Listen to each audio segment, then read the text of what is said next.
Hey, everybody. Welcome back to The Smattering, where we like to ask the hard questions about investing. Jason Hall, joined by the voice of the people, Jeff Santoro. Hey, Jeff. Hey, how you doing?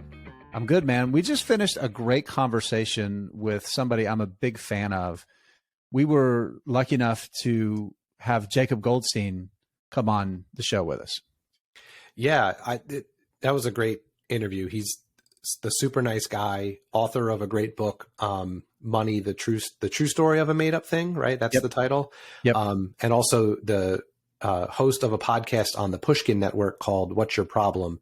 And he had a lot of good thoughts about the banking news we've had lately, about cryptocurrency, about what it's like to switch jobs, what it's like to start your own podcast. So it was a wide-ranging interview that I think went really well.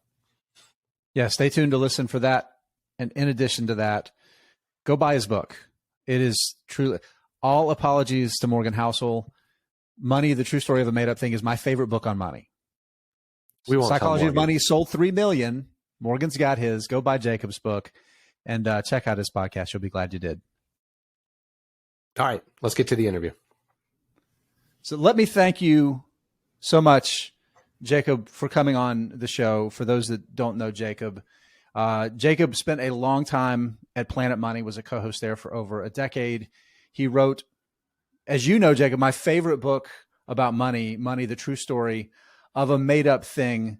And one of the things that you wrote at the beginning of the book that I thought was so compelling, and one of the reasons I wanted to have you on today, is how money is this shared fiction, and how what we've seen with Silicon Valley Bank, when we don't all, when the shared fiction kind of the facade starts to crack, that's when we have problems with how we think about money. We can kind of talk a little bit about your book, because to me, I think this is one of the most compelling things about when you talk about money, you have to talk about banking. So looking at everything that's happened with Silicon Valley Bank, and for the record, we're recording this the afternoon of March 14th. So who knows what the hell's happened between now and when you're actually going to be hearing this podcast out there. But as of right now, Silicon Valley Bank, Signature Bank have both been taken over by the FDIC. We've seen the FDIC and the Fed also put some other things together that seem like they've kind of backstopped all of the other banks to stop runs from happening at 50 or 100 other banks. Jacob, I'm really curious, in spending a lot of time following money, banks and businesses, how do you view this moment in time when it comes to what's going on with this mini banking crisis we're having? I mean, it's a classic, right? It's just like your classic bread and butter bank run. The only twist is it's giant depositors instead of normal people, right? We didn't have any deposit insurance to speak of in this country until the 1930s, until the Depression. And up until that time, it was super routine to have bank runs, right? And, they were called panics, right? When they were sort of spread out across multiple banks, people called them panics. And we had a panic every 10 years in this country for a long time. And interestingly, when you don't have insured deposits, and just to be clear, most of the deposits at Silicon Valley Bank were not insured, right? Because they were giant corporate deposits, startup deposits. When you don't have insured deposits, it's rational for depositors, for the people with their money in the bank, to stage a bank run, right? Like if your money in the bank is not guaranteed, the first instant you think everybody might go to the bank and try and get their money, you should run and be the first one there. You should be at the front of that line, right? Because if you're at the front of the line, you're going to get your money. And as we know, no bank has everybody's money. And so if everybody goes to the bank at once and asks for their money back, the bank's going to break. And that's what happened with Silicon Valley Bank, very clearly and unambiguously. Yeah, by the end of the day on Thursday, I think its balances were about negative $1 billion in actual capital available to return to those depositors. So that was clearly the case. I'm really curious too. One of the great stories from your book, and it's right there at the beginning of the book. You share that story of when you decided you wanted to start a career in business journalism, and you have I believe it's your aunt who has an MBA, and this was like the person in your family you could talk to. This was right when Wall Street was falling apart. And I think we had seen at least one of the big investment banks had failed, and hundreds of billions of dollars in investor wealth had disappeared. And you asked, I'm going to ask you the same question that you asked your aunt, and I would like you to give me the answer. Where did the money go? And she told me money is fiction. She said it was never there in the first place. It was all just kind of made up. And that was a big moment for me, because I had not really studied finance or even thought that much about money. But in fact, I had studied English. I was an English major in college. So fiction, like, oh, fiction, that's a thing that I know about. That's a thing that's interesting to me. And, I guess I had always thought that money was sort of very mathy, this very sort of cold mathematical thing, because I think that's the way it's framed a lot. Econ is clearly a math-centric discipline, and, quants and Wall Street and all that. But that idea that money is this thing that people sort of got together and made up and are still making up, that was interesting and exciting to me. And, not long after that, I went to work at this podcast, Planet Money, and covered economics there for a long time. And that idea of money being fiction really resonated with me. And the more I learned, the more sense it made. So looking back, cutting your teeth in that period of time, and all of the work that you've done, in the roughly 15 years since then, the people in business you've talked to, the companies you've studied, following money, looking at what's happened with the banking industry, I'm curious, how do you parallels between now and the global financial crises, or maybe just the way things are different? Yeah, I think in important ways they're more different than similar. Let me just do one more beat on money as fiction, because I worry that, like, you and I have talked about that before, so I was kind of giving you the short version, but I worry that if people are listening or watching and have never heard that before, they might be like, what does he mean, money is fiction? So let me just do like one more moment on that, and then we can talk about the financial crisis versus now. So the thing, and this I really sort of figured out as I was working on the book, is that, money feels like part of nature, right? It feels like this thing that's like subject to laws, and like laws of physics, right? And should behave in a certain way. But the thing I realized as I learned more about it is, like, that's absolutely not true, right? It's a thing that people sort of get together in a society and make up a set of rules around, and create money through those rules. Basically, we will decide to, accept this and not that as money. We will decide that a bank deposit is money, or a bank deposit is not money, which is sort of an interesting question that has changed over time. And so that's what I mean by the money is fiction. Right. Yeah, in terms of 2008 versus today, I mean, I feel like for me, and maybe for a lot of other people who sort of lived through that period, who particularly were paying attention in that period, there's always like this worry now, like every time something happens, like, oh my God, is this 2008 again? And, I think the banking system is a lot safer today than it was then. I think, I don't think there is the kind of leverage-driven bubble like we had in real estate at that time. I don't think there's anything analogous today. I mean, it is the case that we had this extraordinarily long period of very low interest rates that led to a lot of borrowing, and then interest rates went up really fast. And that is scary. And that is, that dynamic is what broke Silicon Valley Bank at a certain level, right? That dynamic is what led to the losses on their balance sheet that then led to the bank run. And we can talk more about that if you want or not. But I don't know. It doesn't feel like 2008 to me. Like, certainly doesn't feel anything like the week after Lehman went bust, right? Like, Silicon Valley Bank does not seem like Lehman. I saw somebody today who was like, okay, it's not Lehman, but is it Bear Stearns, right? Remember, Bear Stearns went bust 6 months before Lehman, and like it seemed like it was fine. And I guess it was Chase, right? JP Morgan Chase, or Chase acquired.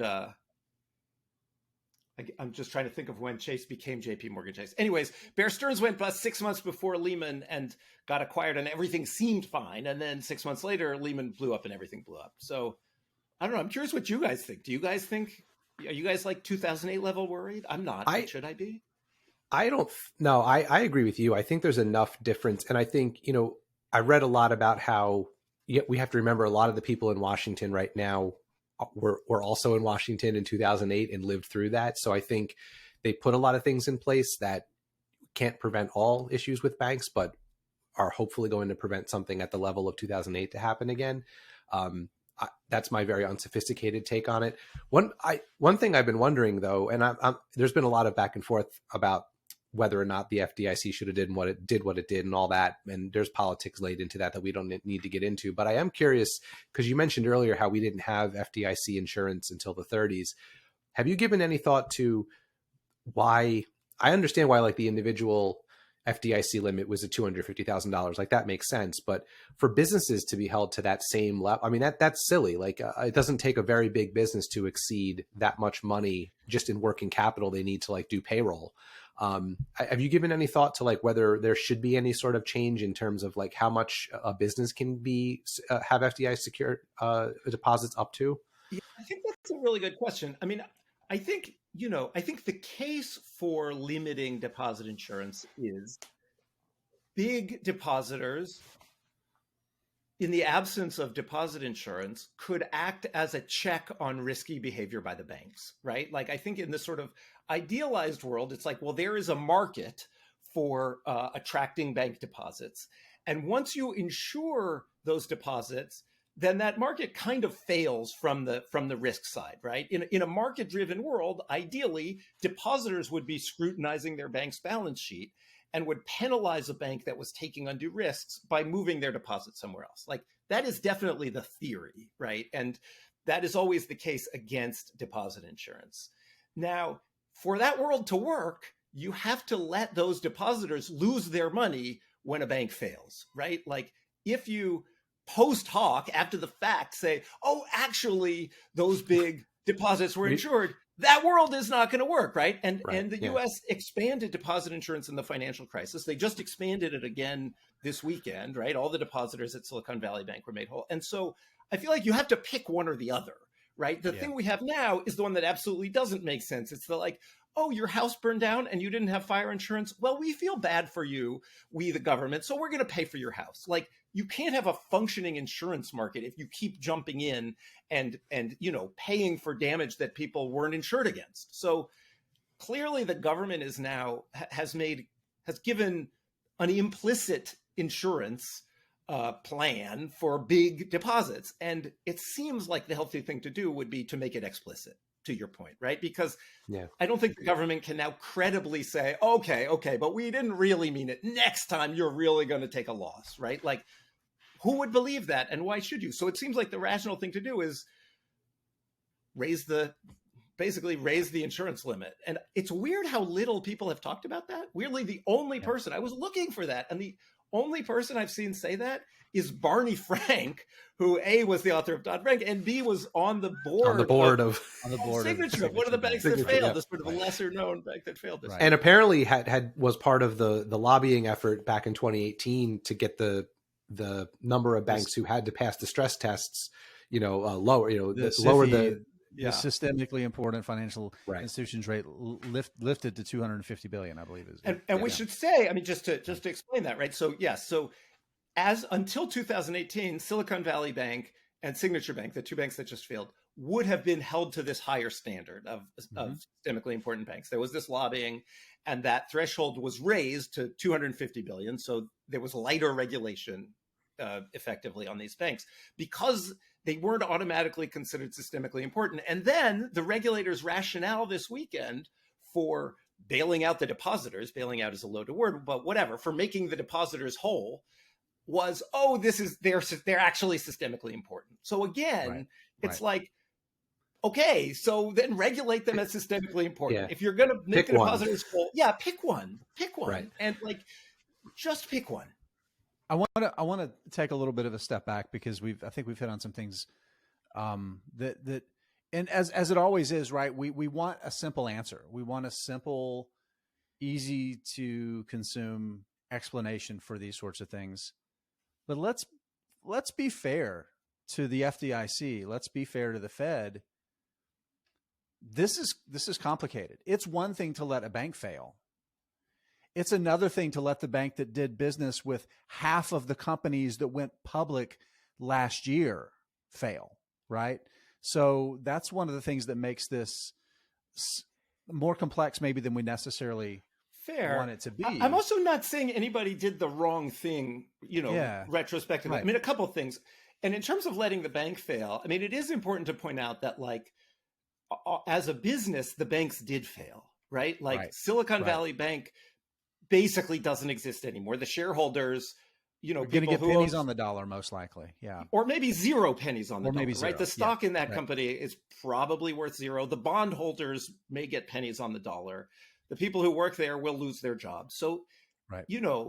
certainly the bank itself the government didn't step in to save the bank. The government stepped in to save the depositors. And I'm not saying it was the wrong call. I'm just saying we should recognize that it happened and recognize the implications of that it happened, and think differently about regulation in the future based on what just happened. I want to just kind of weigh in real quickly too on the difference between 2008 and now. You hit on a couple things there, Jacob, but I think it's worth pointing. Number one, we always fight the last war when it comes to regulation, when it comes to the things that we're concerned about. And when we think about banking, we think about all of those, to paraphrase Buffett, the tools of financial mass destruction, the mortgage-backed securities. The difference then was, if we think about housing now and housing then, we had 3 years of extra inventory of housing and nobody to live in those houses because they were second and third houses for people that thought they were going to just get rich buying houses. And now we're maybe 3 years supply short of houses, right? So we're not going to see some sort of housing crisis with a bunch of bankruptcies that are going to lead to further things. What we don't know is how are people, depositors, business owners going to react more broadly? Did the FDIC do enough to prevent a continue? I think they have, but I want to just share something. I'll be interested just to hear your reaction on this, Jacob.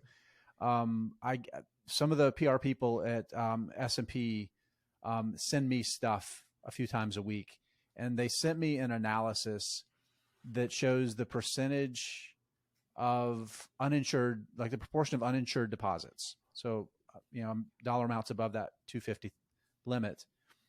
Bank of America, 47%. Wells Fargo, 51%. This is the key is that this is not Bank of New York Mellon, 97%. Well, Bank of New York Mellon is a special case, but yes, it is. But the other banks, it's shockingly high to me. Is that where you go? I mean, for Silicon Valley Bank was like 90-ish%, right? I've seen different 94, numbers, yeah, but yeah, 94, yeah. I mean, I was genuinely shocked by that. Like, I had never really looked into how companies keep their money, but I had assumed it was not in giant uninsured bank deposits. Is that where you're going with this? I was surprised. I really was.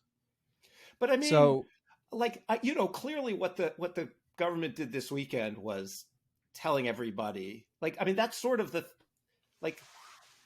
basically the government this weekend issued a blanket implicit insurance guarantee for all those deposits, right? They didn't come out and say that, but like, that is a wildly reasonable inference for anyone to have.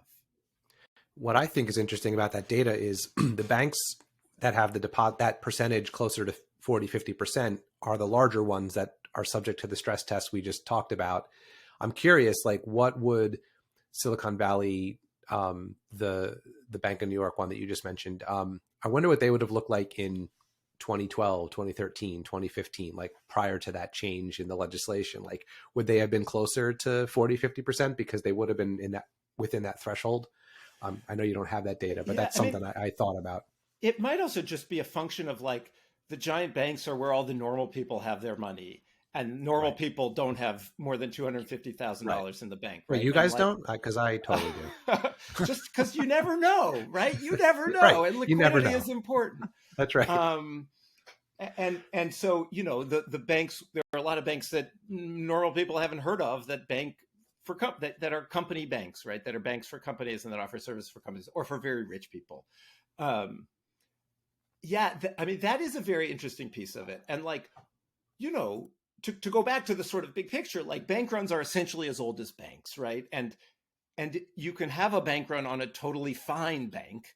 And the fear always is you'll have one bank where something bad actually happens, like in the case of Silicon Valley Bank, where they made this, where they bought these long dated bonds. They were safe bonds, but they had long maturities, and then interest rates went up and the bonds lost value. And suddenly the bank's balance sheet is a mess, and it's rational for everybody to go take their money out. And then the fear is that it won't be limited to that, right? And the regulator's argument in making the depositors whole was like, we're afraid that everybody is going to run on their bank all around America. They didn't say that, but when they are invoking this systemic, risk reason for making uninsured depositors whole, that's what they're saying. And I think they solved it. I mean, again, there's the longer question of like, what's going to happen next? I mean, there's also, the other piece, just to go back to the 2008 versus now thing, like the other piece about 2008 was the essential sort of financial run. There was a run, a kind of bank run in 2008, but it wasn't a run on the traditional banking system. It was a run on the shadow banking system that had sort of turned into a banking system without anybody knowing it, right?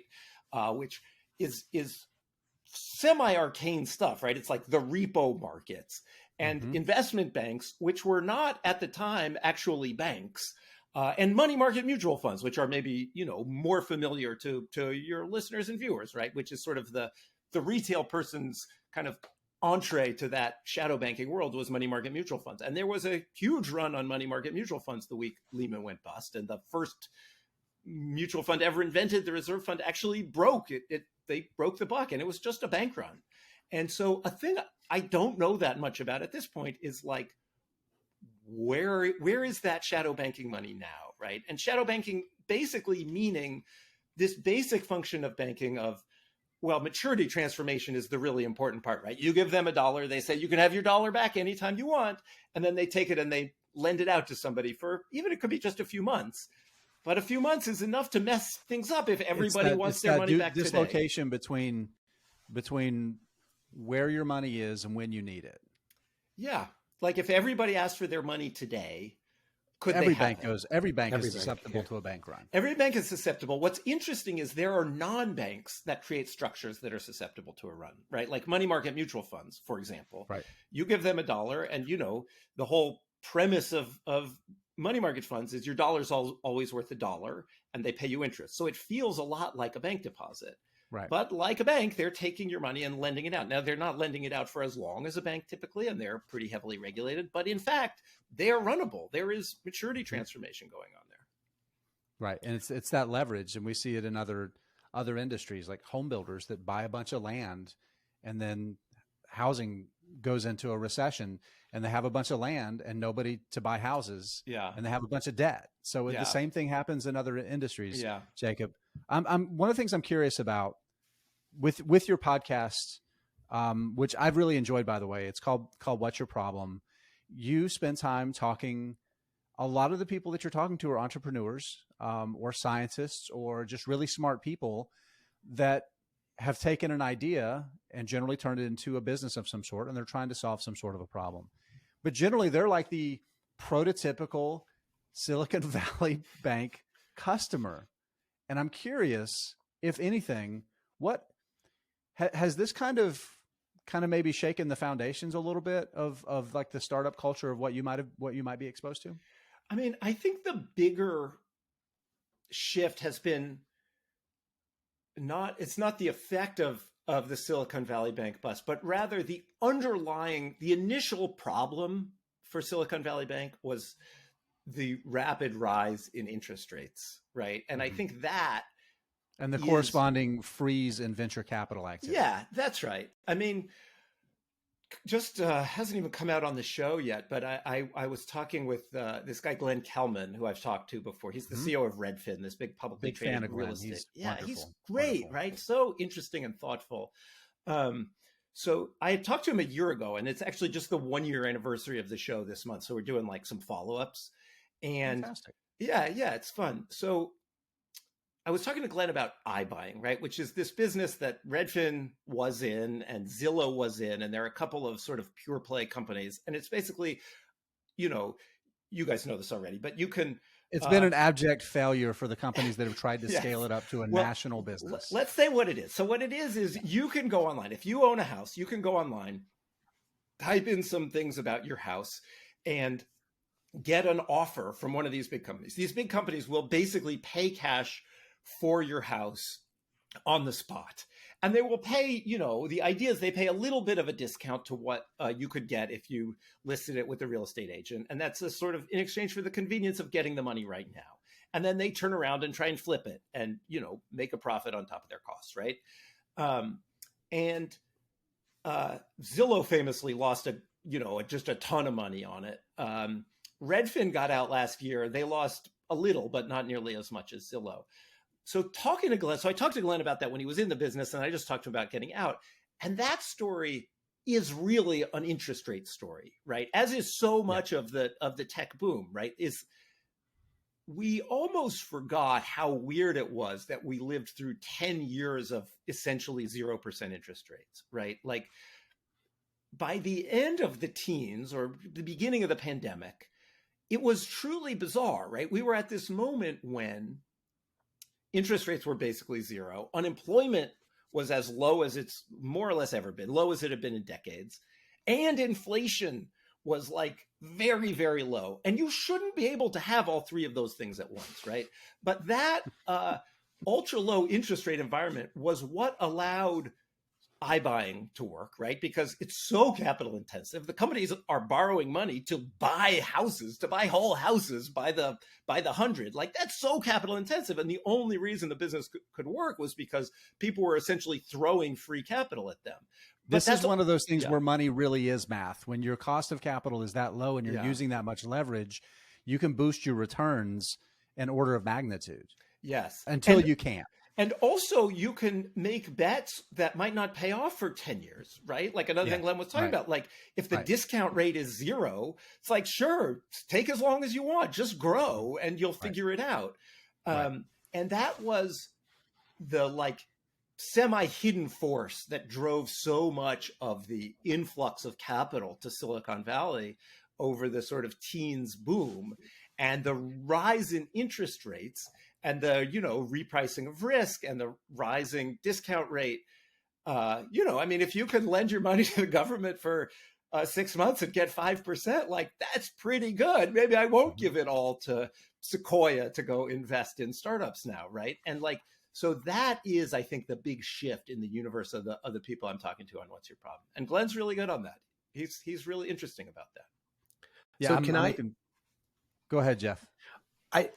I wanted to pivot to a different topic only because it ties directly into the two things we've been talking about. So the collapse of Silicon Valley Bank and also the low interest rate environment we've lived in for the past 10, 15, 20 years. And that's cryptocurrency, because one of the things that has grown up and become a thing in that low interest rate environment is crypto, to the extent that it has. And the last failures of big companies we've seen prior to this week or past week were, drawing a blank. Capital. Yeah, Silvergate, and then the SBF's company. FTX, right? Yes. That collapsed. So as someone who's written a book literally about money and how it's this fake made up thing that we all sort of agree on, like just globally to start off. Jacob, it's a real thing. It's just made up. Right. Good. That's sorry. Yeah. Made up, but it's real. But like, what has been your observation, Jacob, of like the crypto world just generally as it sort of has come up over the past 10 plus years? Yeah, well, I'll say one other thing. I mean, you mentioned that crypto ties into the things we're talking about. One other thing it ties into that we've been talking about is the financial crisis of 2008, right? Like Satoshi's famous Bitcoin white paper came out in the fall of 2008. Right as Lehman Brothers was collapsing, and famously the first block of the blockchain, right? The Genesis block, the first Bitcoin ever minted. In the sort of notes to the code, he writes this headline from the Times of London about a bank bailout. So it's very much in keeping with these broader themes, right? And so I think, first of all, the fact that crypto was essentially invented then is not a coincidence. People had been trying to solve the technical problems for a long time, but it was a good time to invent a new kind of money. that claimed with some justification that you didn't need to trust intermediaries like banks or governments, right? Like 2008 is the perfect time to come up with that idea or to present it to the world. And I started covering it in 2011, so early, right? Like early enough that I should have bought more of it, obviously.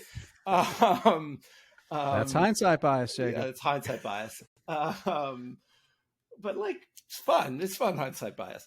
I'll tell you, here's the really interesting thing to me. So, I thought when we started covering it that like, okay, this probably won't work, but it's interesting. And either it'll work and be a big deal, or it won't work and it'll go away.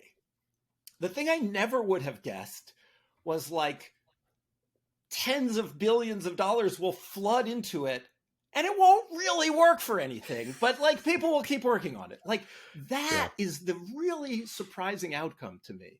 Like, and I'm not saying it'll never work, but like it clearly hasn't worked in the way that the people who are promoting it wanted it to work, right? Like it could work.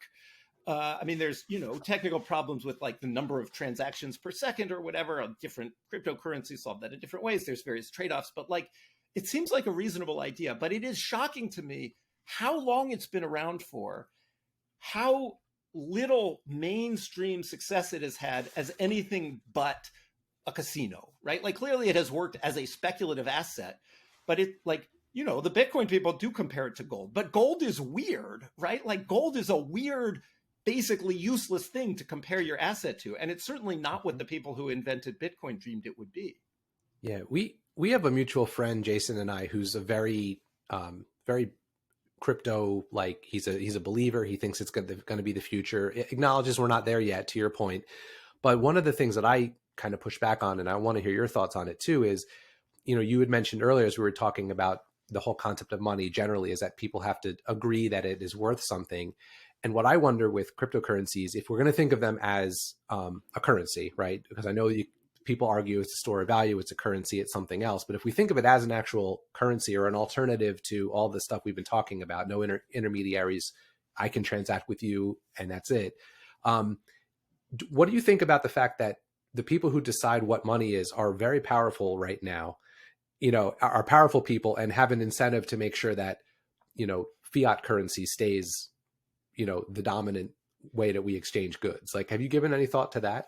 I have. And like, I mean, namely, chief among those people, in my view, are the people running the governments of the world, right? I mean, you might be thinking of like rich people and the people who run No, banks. I'm thinking governments. That's exactly what I'm thinking. I mean, governments, banks have a very important role in creating money in our current system, but the government is fundamentally the center of the fiat currency universe. And like, they are not going to want to give that up, right? And I think there's some element of the sort of, maximalist crypto dream that says, well, it's not up to the governments, right? If all the people get together and decide, and that is true at some level, but I think most people don't care that much, right? I think, you see, like one of the things I talk about in the book is you see, you do see monetary regimes change a lot in like typically moments of great crises, right? Like the Depression was when we went off the gold standard, right? Not a coincidence. The gold standard was making the Depression worse, sort of causing the Depression, and we went off the gold standard. And it was a huge deal, more than people even realize, I think. But in most times, most people don't care, right? And certainly the government doesn't want to let go of money and the power over money. It does seem, I mean, one of the things that was interesting to me in crypto over the last few years, even before the, recent fall in prices over the last year or two, also tied to rising interest rates, obviously, was the way people stopped saying cryptocurrency and started saying crypto.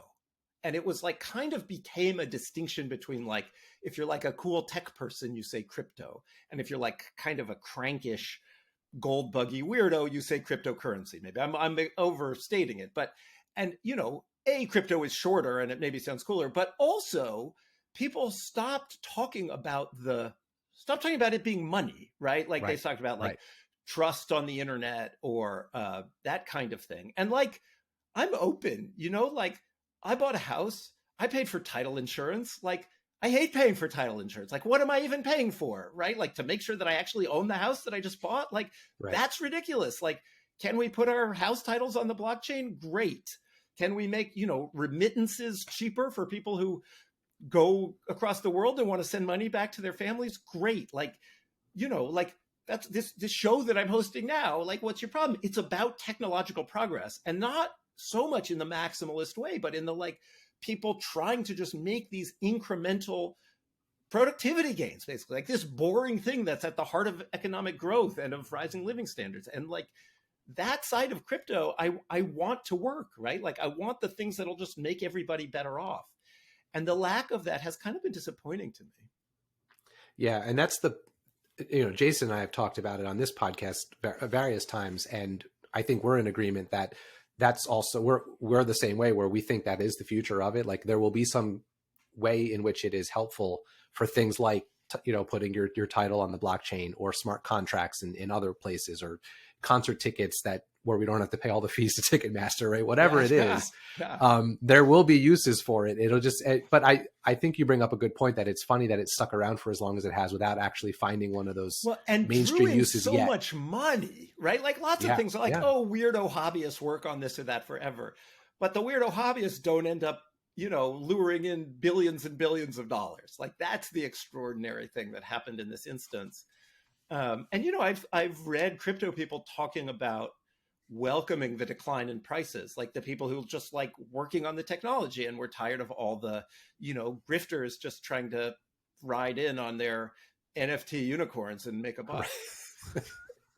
Yeah, it has found its place as a speculative playground, for sure. Yes. The one thing, Jacob, the one thing that I kind of go back on, and it's not a perfect comparison, but we think about the internet was first created in the early 1980s, right? And it was 2 decades before we were actually using the internet in functionally beneficial ways. And it was a convenient tool to use. And we didn't have to, hey, Mom, can you get off the phone? I need to get, we didn't have to do all this stuff to get on the internet. And then the internet was great and convenient and made our lives better.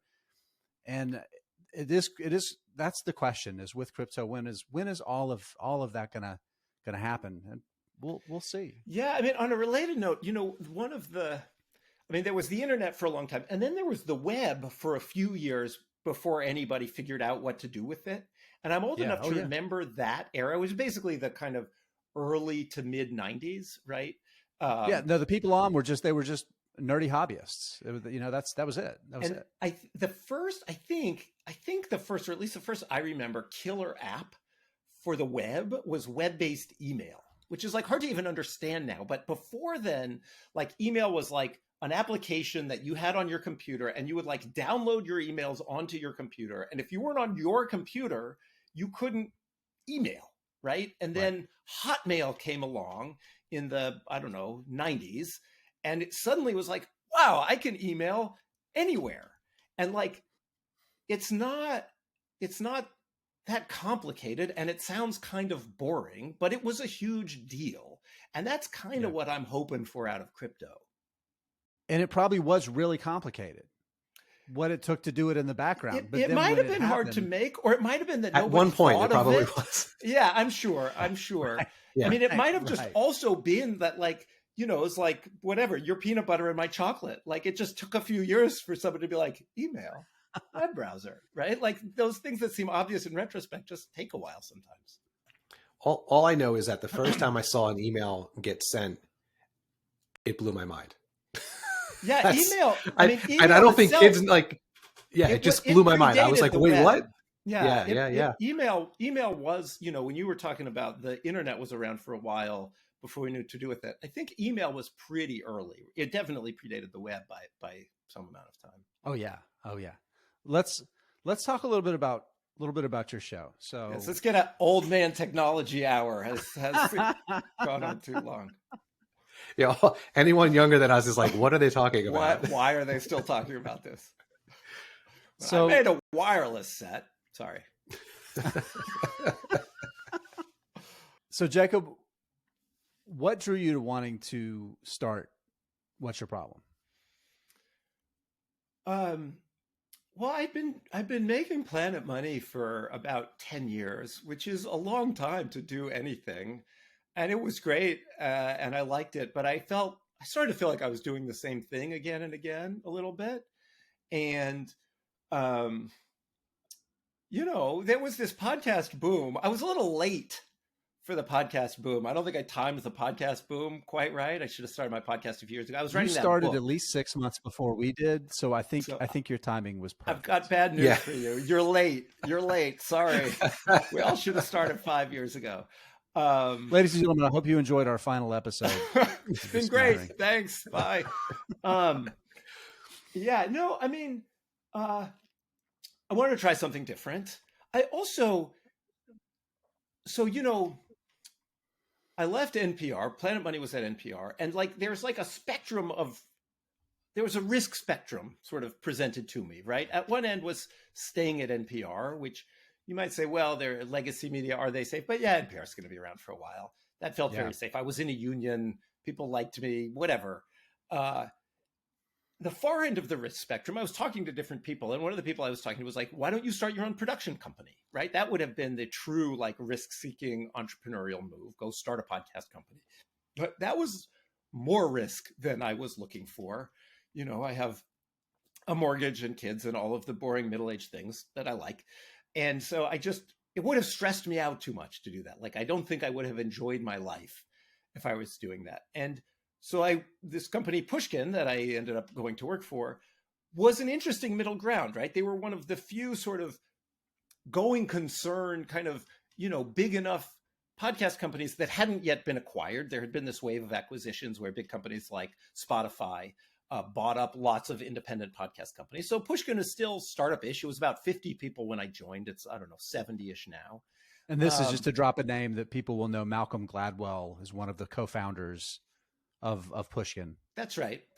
Malcolm Gladwell started it with this guy, Jacob Weisberg, who used to run Slate, the online magazine. Mm-hmm. And they had launched a podcast. Gladwell had launched a podcast at Slate, and then he left and took it with him, and they sort of built Pushkin, starting Revisionist History, which is still going, a great show, kind of still the flagship show for Pushkin. And so for me, going to a new place, going to a more entrepreneurial place, but not so much risk of starting my own company. And also not at all trivially, everybody I talked to, the podcast sort of industry, such as it is pretty small. And I'd been around long enough to just know people who knew people there. And I knew one guy there, and everybody I talked to said, oh yeah, they're great. They're nice people. They do good work. And also maybe a function of being middle-aged is that's super important to me now. I just, whatever, I don't care enough to work with mean people or something. Do you know what I mean? I just want to work with people who are nice to each other. And so it just seemed like a good fit, frankly. I wanted a little more action, but not a crazy amount of action. And Pushkin and starting my own show offered the right amount of action. No, I appreciate that. I think that's one of the things that maybe people don't put enough thought into when they're looking to make a change. In your situation, maybe you've got a little bit of that, like you were talking about, it's time to do something different, spread your wings, take on a little bit of risk. But thinking about the people you're going to be spending most of your waking hours with that you're not related to, maybe one of the most important parts of making that decision. So I want to say, having gone through that, you walk away from a lot of long-term relationships with people at NPR that you'd worked with for a long time. How do you feel like you leave some of that behind? Do you feel like how has it been replacing that? Well, one of the interesting things about Planet Money, and particularly the show that I hosted at NPR, was a lot of people had left Planet Money as well. I have some very good friends there still, and I'm actually working on something with them now, and I think they're great. But all of the people who were there when I got there were gone by the time I left, right? So, institutions persist, but people move on, especially I think if you're working at somewhere that is kind of dynamic or entrepreneurial, and within the not very entrepreneurial universe of NPR, Planet Money was pretty entrepreneurial. It was different when it started. It attracted people who wanted to do something different. There was this podcast boom. So there was labor demand. You could go do something else. One of the guys I worked with started a company and sold it, started a podcast company and sold it. So a lot of the people I had worked with had left.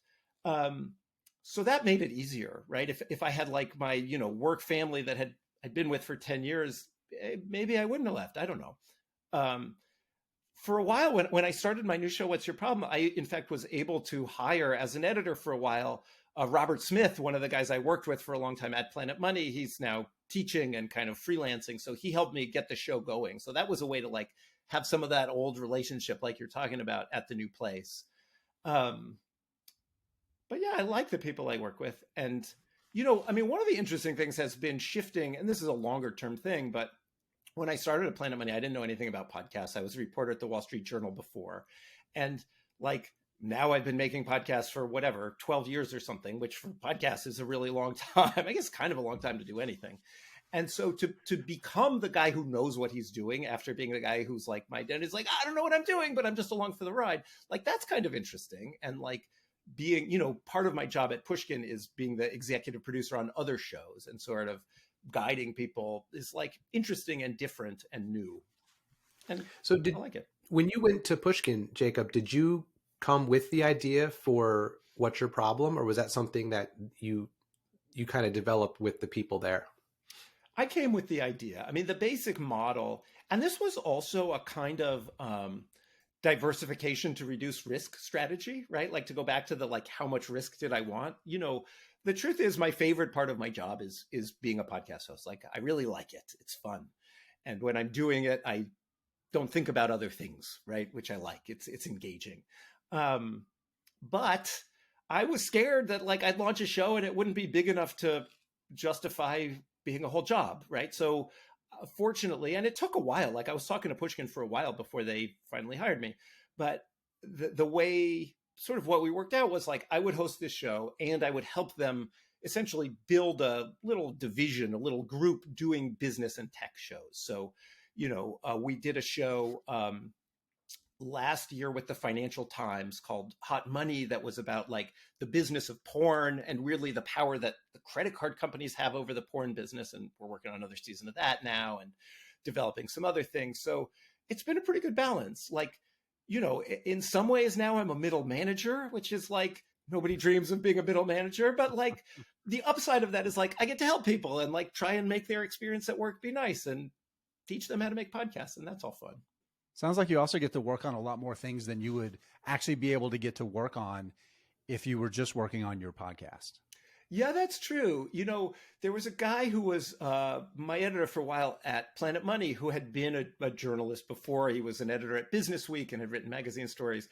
And I asked him why he went from being a writer to being an editor. And he said, you know, as a writer, I felt like I was just solving the same problem over and over again. And I wanted to like work on different kinds of problems. And so I tell myself that when I'm like dealing with some like management thing. And I'm like, why am I dealing with some management thing? I'm not a manager. No, okay, it's a new kind of problem. I'm learning about how to deal with people or whatever. I have a question about thinking about, you know, coming from NPR, we think about NPR, we think about journalism, right? A lot of great investigative journalism that comes out of NPR, reporting the news versus editorial opinion. And podcasting is a little bit different, but I'm curious, as somebody that has so much of a background coming from NPR, but also being so deeply enmeshed in podcasts, thinking about the balance between journalism and podcasting. And I think as an example, one of the earlier guests on your show last year was Sam Bankman-Fried, of course, one of the founders of FTX, massive fraud. And you did something that I thought was really admirable. You could have simply pretended that that episode had never happened and continued to talk with other wonderful entrepreneurs. But you made a decision, I think last November, to go back and to revisit that episode and to play selected parts of it and then talk about what actually happened, what Sam Bankman-Fried was doing and what was going on in the background. I'd love to hear more thoughts from you on that. And again, specifically thinking again about that balance between just talking to people about what they're doing and with podcasting versus where journalism kind of comes in. Yeah, that's interesting and complicated, right? I mean, there's some fundamental level where it's not different, right? And that is like, I want it to be true and fair. And that's true whether it's a podcast or whether I was, you know, writing an article for the Wall Street Journal or whatever. I mean, the Sam Bankman-Fried thing, I think lots of very straight traditional journalists got snowed in the same way I did by Sam Bankman-Fried, 100%. right? Yeah. And I would have gotten snowed by him if I was working at NPR. I mean, one of the interesting things about him, like, is he was the only crypto guy I've talked to on the show because he seemed more straight, right? It was like, oh, he's just running an exchange. Like, he's not pretending like he's doing a thing that he's not. He's just running an exchange and taking a commission. Like, that seems like a reasonable business. It's, obviously it was not, and I was wrong. I have some comfort in being like, one of a million people who was wrong. Right. And so the way I handled that particular thing, I don't think was that different. I could have imagined doing something like that at Planet Money and, going back to it and revisiting it. I mean, one thing that is different and that I think about a fair bit is, to some extent, and Planet Money is a little different, but certainly like when I was writing for the Wall Street Journal, or I was a newspaper reporter before that, your training, if you're a newspaper reporter, is to take yourself out of it, right? To not be in the story at all, not use the first person, that kind of thing. And when you're hosting a podcast, you should be in it, right? Like, you should be, often to some extent, the reason people are listening is for the host, right? And so figuring out how to be in it in a useful way, how to have a point, how to make an argument. Like, I actually think my show, one of the weaknesses of my show as a whole, not necessarily episode to episode, but is like, it's like, yes, I talk to people who are trying to make technological progress and I try and really understand what they're working on. And like, that's fine. And it's interesting. But like, I feel like the show might sort of be a better package if it had a clearer argument or a clearer focus or something like that, was less kind of passive and newsy. And, so in that way, being sort of less traditionally journalistic and more maybe essayistic, or more having an argument or more of a point of view, I think I would benefit from being less like a traditional journalist in those ways. So right here, ladies and gentlemen, you heard it. Jacob's pivoting his entire podcast. But what am I pivoting to? Where are we going? We'll help you figure it out. We'll stay here till we get it nailed down, and then you'll be fine.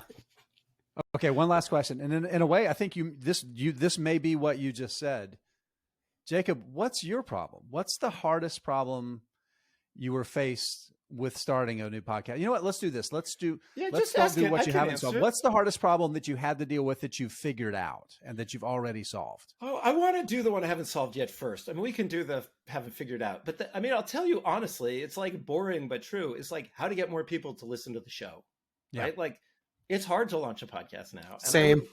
It's hard. And like, I would love to be able to make a living hosting What's Your Problem? Like, I would love for the show to make enough money that I could do that. And the simple way to do that is to get more people to listen. I mean, there are other ways to do that. Like, we're just soon going to make it available for subscribers. We could get a lot of subscribers. There's different ways. But I do think, so here's a thing I've been thinking about in terms of podcasts, and maybe we can think of a way to make it interesting beyond podcasts. I think the market for general interest podcasts is oversupplied at this point, right? Like, there are more general interest podcasts than there are general interest listeners. And so my theory that I haven't yet tested is like, the way to launch a podcast now is to be really niche-y, right? Like, start with some audience that is find a cottage industry, right? Underserved. And ideally that is like interesting to you, the host. In my case, that is interesting to me. And like, fortunately, there's lots of things that are interesting to me, and I'm interested in pretty technical things. I'm interested in like actually figuring out how things work, and start a podcast for like some specific 50,000 people who are doing something interesting and who either will pay for your podcast. I think that's the cleanest, right? A subscription model seems more elegant than an advertising-based model, but who either will pay for your podcast or who advertisers will pay you to reach.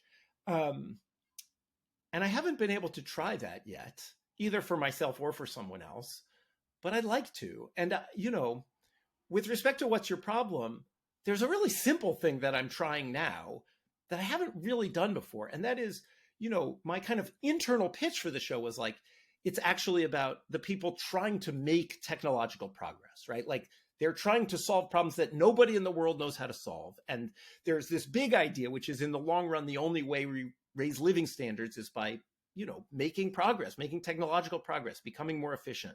And I want to do the show about that work actually happening. And then kind of foolishly, I don't think I ever actually said that on the show. And so I'm trying to talk about that more now on the show and just say, this is what the show is about. This is the big, exciting idea behind the show. So I guess that's sort of the threshold. Like, the problem I haven't solved is how to get more people to listen. The problem I sort of have solved, and it seems so obvious, and yet I didn't solve it until now, is like, tell the world what the show is about and why I'm excited to be making it. Well, this will be our first test case. We're gonna Okay. publish this as a podcast. You're gonna send me through the roof. And we're going to include this, right? You're going to see dozens of listeners. Literally dozens. At least dozens. Flock. Yeah. Flock. Listen, I look at the numbers closely enough that I would notice dozens. So I'll take dozens. Awesome. I do enjoy the podcast. I'm a regular listener. I encourage people to check it out. Jacob, you ready to do a lightning round? Or as I like to call, egregiously stealing from Jacob's podcast. I didn't invent the lightning round. I don't own it, and I think everybody should do it. Love it. Jeff? All right. So you have some free time. What's better, listening to a podcast or reading a book? I mean, I'll be honest. I listen to podcasts when I don't have free time. I listen to podcasts when I'm jogging and cleaning the kitchen. Those are my two main use cases. So if I actually have free time, I'll read a book.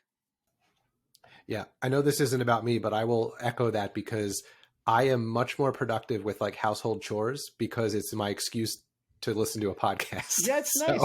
Well, and frankly, like, a lot of my job now is listening to like mixes, drafts of podcasts that I'm making or that other people are making. And so I actually find myself like busying myself. Like, if I'm at the office and I have to listen, I'll go like walk around, because just like sitting and listening to a podcast, Can't do it. Can't do it. Nope. Has listening to podcasts kind of become work for you, where like you just can't enjoy a good podcast now? I enjoy a different kind of podcast, honestly. I spent a lot of Planet Money is not about information, but about sort of storytelling and craft. Right. And I am candidly like, I listen to fewer sort of craft storytelling podcasts now, and I listen to more just like, I want to learn stuff podcasts now. All right. Well, that's going to be the next question here. Not the smattering, obviously. And also not Pushkin. I don't want you to feel like you have to say something for the people that sign your paychecks. Sure. What's your favorite non-Pushkin? Well, number one in my heart, of course, is Planet Money, because that's my like podcast home originally. But I'll tell you two that I've been into lately, because I kind of cycle through podcasts.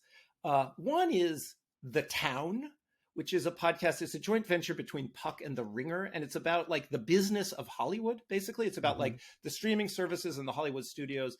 But what they've done cleverly is they've taken the kind of smart sports talk format of The Ringer and applied it to business, in this case, to the entertainment industry.